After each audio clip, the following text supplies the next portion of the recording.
Hi everyone. Recently we've been talking about things to help us get our offers accepted. This is probably our third or fourth video on it. One of the things that agents and clients are using now to get their offers to look a little better and to try to not spend quite as much money are escalation clauses. Sometimes you hear them called escalators, sometimes escalation clause. There's a few other things people will say, but basically it's the buyer offering to beat a competing offer by a certain amount of money up to a certain price. There are times to use them, there are times to not. In this market right now where we're getting multiple offers on almost everything, they do make a little bit of sense.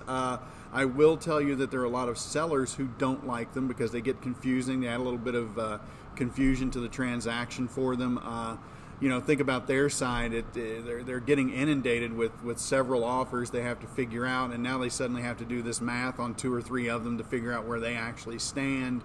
And it ends up being pretty quick that you can end up at the bottom of the stack if that's the case. So I wouldn't recommend using one if you know that they're going to get 8 or 10 offers on something, because it's just overwhelming. But if it's a competitive offer that you're making anyway, and your buyer's willing to go over by a little bit, why not use one? A couple questions I get about them is, how do I know what triggers it? It's pretty clear on most of them what triggers it. It's a competing offer that's got a higher net.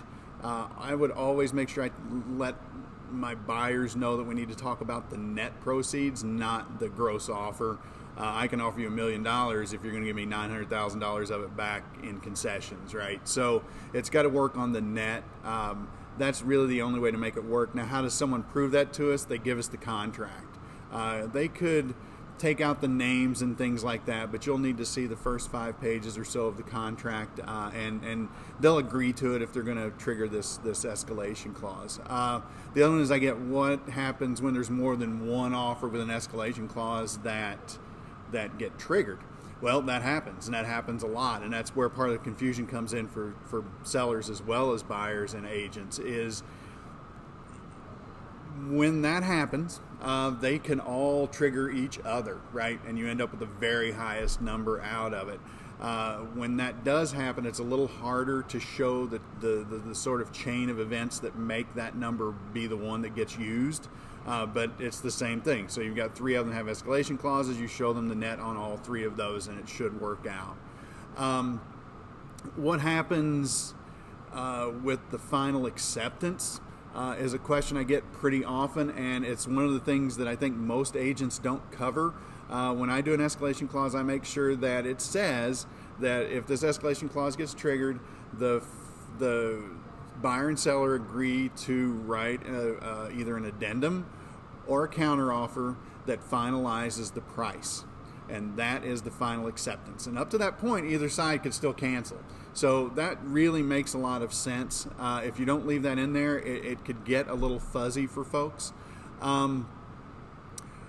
What happens when a seller looks at that escalation clause, and they've only got 1 or 2 offers, and they just counter back to both of the couple offers they got with that max amount?